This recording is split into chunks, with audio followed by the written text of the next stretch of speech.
2026 has been an absolutely insane year for games. Whether you're looking for action games, RPGs, or strategies, there are lots of amazing options. Today I'm going over 25 perfect games you can play right now. Grab a snack, get comfortable, and let's just dive right into it.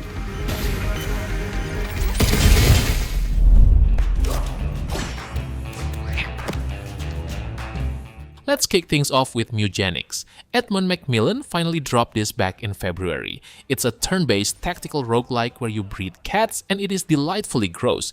Think of it as Pokemon, but if you threw the creatures into a meat grinder.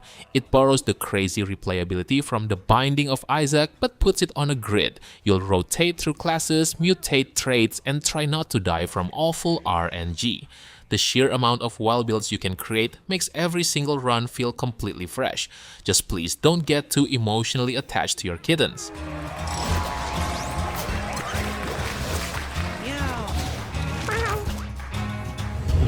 Someone's gotta know. The clank is out in the fields.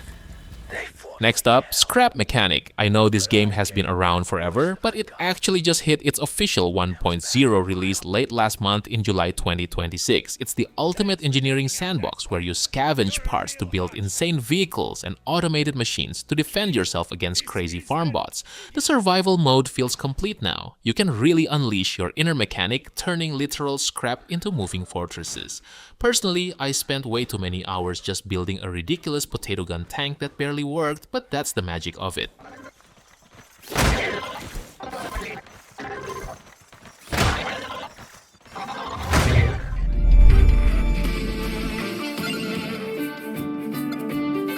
If you loved Vampire Survivors, say goodbye to your free time again because Vampire Crawlers is here. Released back in April, this is a roguelike deck builder spin-off that speeds up the genre in the best way possible. Instead of waiting for slow attack animations, you can just blast through your cards and watch the chaos unfold. You explore first-person dungeons, level up, and draft crazy attack or armor cards. It takes all the weapons and characters we know and turns them into a highly addictive card game.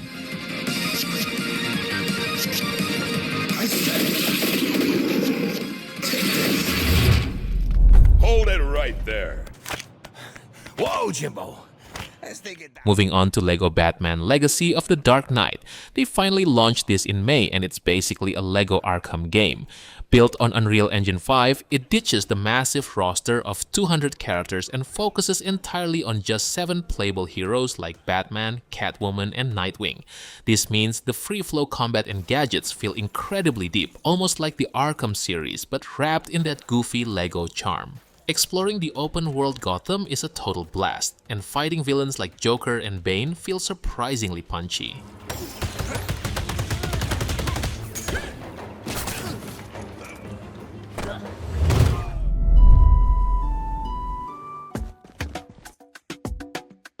Then we have Sephiria, a gorgeous action roguelike that released very recently.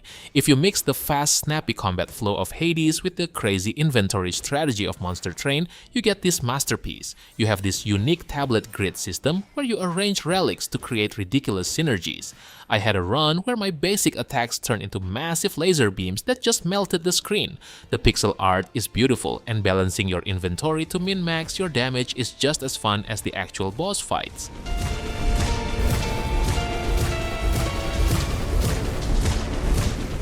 Before we continue the video, I want to inform you that right now, there are tons of crazy deals in instant gaming, especially if you love RPG games. Remember how expensive modern gaming lately? Well, not anymore, since you can get so many amazing titles with crazy discounts in instant gaming. Can you believe that just with $10 or even less than $5, you can enjoy one of the best gaming experiences in your life? Just look at these titles. It used to cost like $30 or even more than $40. And to make things even crazier, some games even drop so far to just $1. If you're a smart guy, you know what you have to do. All you have to do is just click my link in the description below, start searching for your favorite games, and use the activation code on your chosen platform. By using my link, you're not only saving tons of money, but also helping me to support this channel. Alright then, let's get back into the list.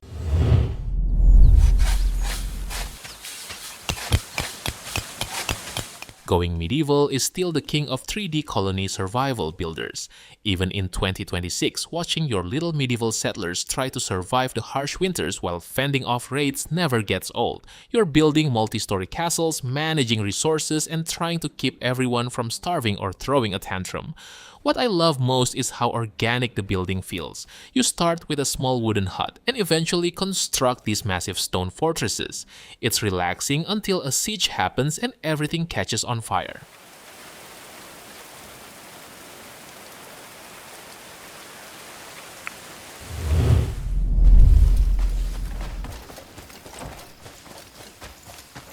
Crimson Desert finally arrived this past March, and man, the wait was worth it. This open-world action RPG is breathtaking. The combat is incredibly heavy and dynamic. You can literally tackle enemies off cliffs or suplex them in the middle of a massive brawl. You play as Macduff, exploring the war-torn continent of Palworld, and the sheer scale of the world is stunning. Sometimes I just stop to look at the scenery before getting ambushed by mercenaries. It blends brutal action with deep exploration perfectly. It feels like a true next-gen fantasy adventure that actually delivers on its promises.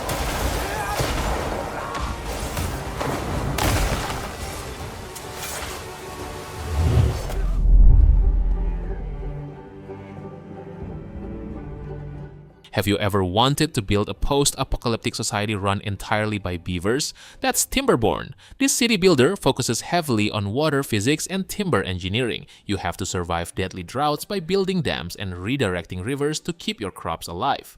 The vertical architecture you can pull off is insane, stacking lodges and water wheels on top of each other. It's a super unique take on the genre, blending cute animals with some seriously stressful resource management.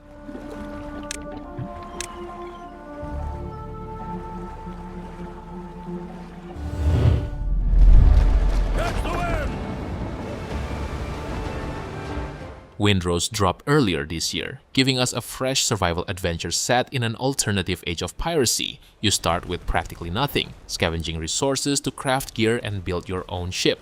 The sailing mechanics and naval combat are super intense, and exploring mysterious islands filled with danger is super thrilling. I really love the progression system here. Going from a ragged survivor on a beach to a feared captain of a heavily armed galleon is so satisfying. If you've been craving a deep survival game with a strong pirate theme, this one will definitely hook you.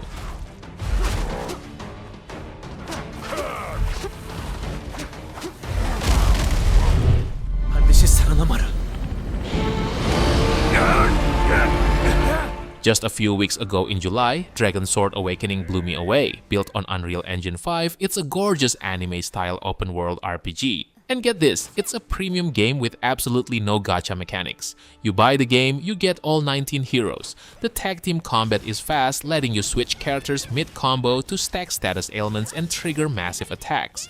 Exploring the vibrant continent of Orbis feels super cozy and rewarding. It's a warm, character-driven adventure that completely respects your time and your wallet.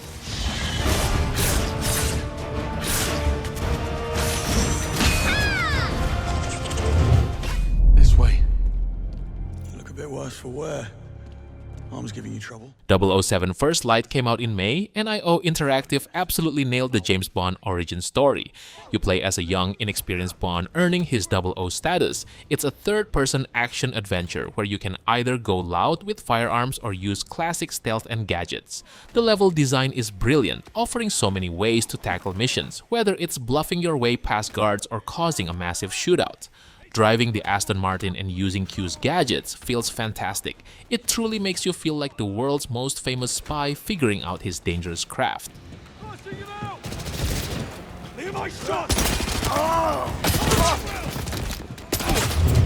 Parents like? They're great. Told me to follow my dreams and never look back. PRAGMATA is up next. Capcom finally launched this weird sci-fi adventure in April after years of waiting. Set on a creepy lunar research station, you play as a spacefarer protecting a little girl named Diana. The combat against the rogue AI is super flashy, and the RE engine makes the path trace graphics look unbelievable. It's strange, it's beautiful, and it has that classic quirky Capcom DNA that makes it absolutely impossible to put down.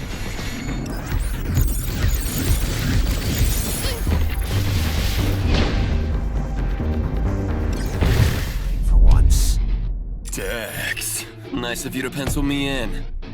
Dead as Disco launched in May, and it's basically a cyberpunk beat-em-up rhythm game where you play as a dead drummer brought back to life for one night. You punch and kick enemies to the beat of an awesome soundtrack. It feels a bit like Hi-Fi Rush mixed with Sifu.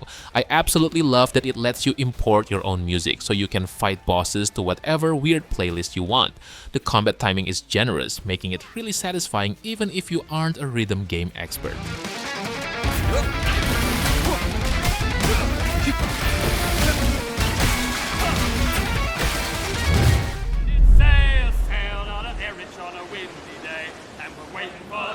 Ubisoft dropped Assassin's Creed Black Flag Resynced last month in July, and it is a total ground-up remake. They brought Edward Kenway back in the modern Anvil engine, and it looks spectacular. The naval combat feels better than ever with dynamic weather, and the stealth mechanics have been completely modernized with manual crouching and better parkour. Yes, the beloved sea shanties are back and louder than ever. Sailing the Caribbean in 4K with the new water physics is a dream come true. It's exactly how you remember the original, but improved in literally every single way.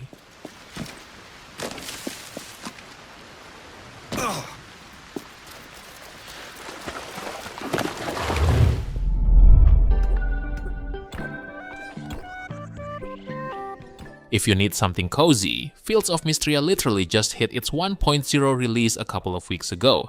It's a beautiful 90s anime-inspired farming sim. You restore a town, farm, fish, and explore ruins, but the magic system sets it apart. You can cast spells to instantly water crops or speed up your daily chores, which is a massive quality of life upgrade. The character dialogue is super charming, and romancing the townsfolk feels really natural. I've lost entire weekends just organizing my farm and decorating my house.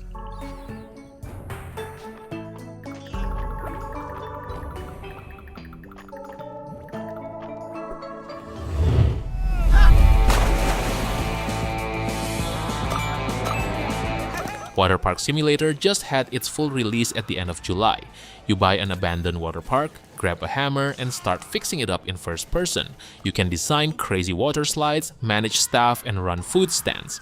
Naturally, I try to build the most unsafe, physics-defying slide possible, just to see what would happen. It's a really fun management game that doesn't take itself too seriously.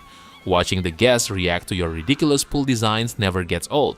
It's exactly the kind of chaotic simulation game you need when you want to just chill out.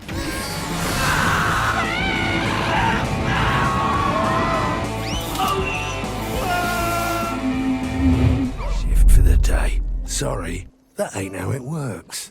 I've been toiling myself to... Gothic 1 Remake finally arrived this June, bringing us back to the brutal colony. If you remember the 2001 original, you know this game does not hold your hand. The open world reacts to everything you do, and the NPCs have realistic daily routines. They modernized the combat so it's actually playable now, but the gritty dark atmosphere is completely intact. Getting beaten up by a giant bird in the first 5 minutes is a rite of passage. It's a faithful remake that brings an old-school hardcore experience to modern hardware beautifully.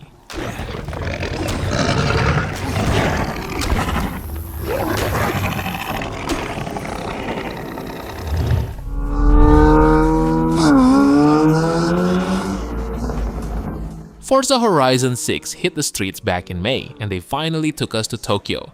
The map is stunning, combining massive neon cityscapes with beautiful Japanese mountain roads. Drifting around these tight mountain passes at midnight is probably the best driving experience I've had in years.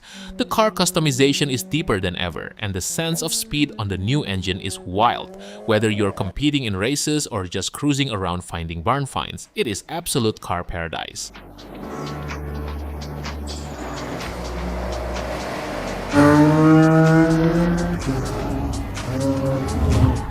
Say, a touch of gentrification. Mouse PI for Hire launched in April, giving us a first-person shooter wrapped in a gorgeous 1930s rubber hose animation style. You play as Jack Pepper, a hard-boiled mouse detective in a corrupt city. It blends investigative puzzle solving with really fun, arcadey shootouts using Tommy guns and cartoon explosives. The animation style is flawless, making every headshot and melee swing look like a classic Mickey Mouse cartoon gone wrong. The voice acting is top tier, and the story has some genuinely funny dark humor.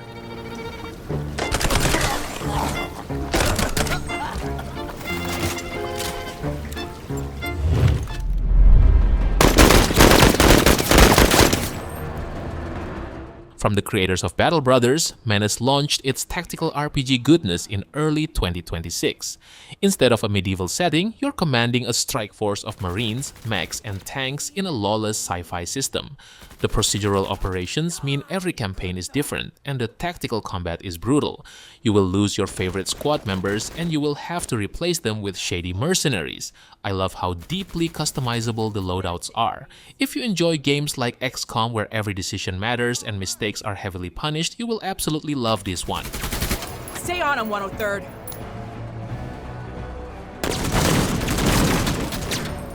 Way to be!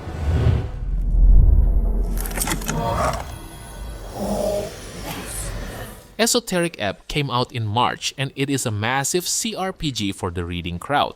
Think Disco Elysium, but you're a cleric in a bizarre D&D universe. Instead of typical combat, you roll a 20-sided die in dialogue checks and literally argue with your own inner stats like strength and wisdom. The writing is phenomenal. With over 1 million words of text, you investigate a magical city filled with goblins and political tension. It's incredibly witty, deeply strange, and gives you so much freedom to solve mysteries in the weirdest ways possible.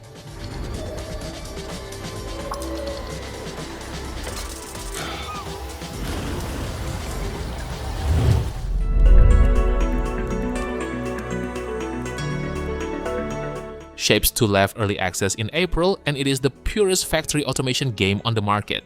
There are no enemies, no time limits, just you building massive 3D space factories to cut, paint, and stack geometric shapes. The multi-layer building system is fantastic, allowing you to design these wildly complex spaghetti belts in space.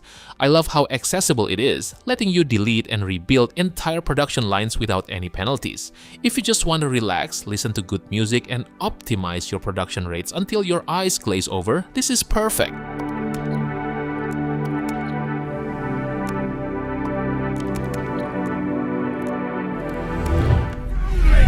Quickly! He's escaping!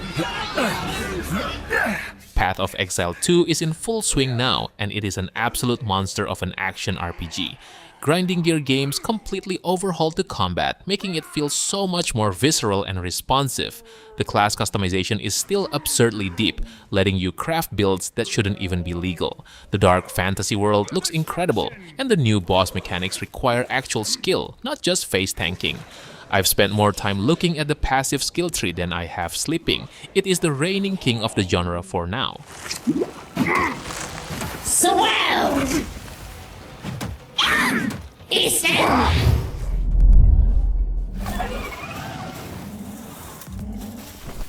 Palworld finally dropped its massive 1.0 update last month in July. The World 3 region is finally open, bringing a ton of new, ridiculously strong pals to catch. The base building has seen great quality of life improvements, making my pal sweatshops run smoother than ever. Getting your friends together to explore the new islands and take down the tough new bosses is peak gaming. It kept its chaotic charm while fixing a lot of the early jank, and it's never been a better time to jump back in.